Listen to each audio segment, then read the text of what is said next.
timeless wisdom of the Bhagavad Gita begins on the battlefield of Kurukshetra, a place where Dharma and destiny were about to unfold. Two mighty armies gathered, the Pandavas and the Kauravas, ready to fight for justice and power. The air trembled with the sound of conch shells and war drums.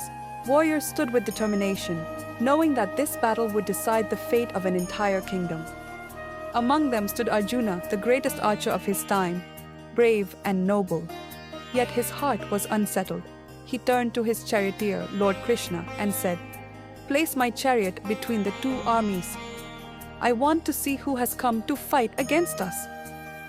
Krishna guided the chariot into the center.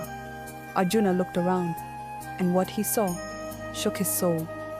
On the other side, he saw his cousins, his uncles, his teachers, and even his grandfather.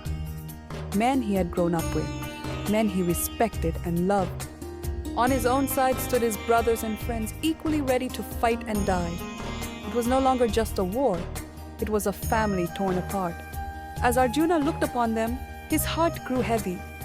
His body trembled, sweat ran down his face, and his bow slipped from his hands. His mind was filled with sorrow. How can I raise my weapons against my own kin, against the very people who once guided and loved me? He felt powerless, crushed by grief and compassion.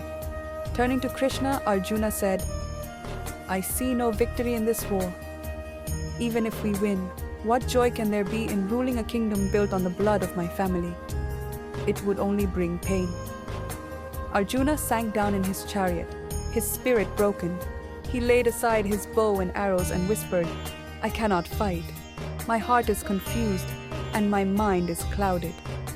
And so, on the battlefield of Kurukshetra, the mighty warrior Arjuna was overcome by grief. But this was not the end. It was the beginning. For in Arjuna's weakness came Krishna's wisdom. From that moment, Lord Krishna began to speak words of eternal truth, words that would become the Bhagavad Gita, the song of the divine. Thus begins the journey of knowledge, devotion, and liberation.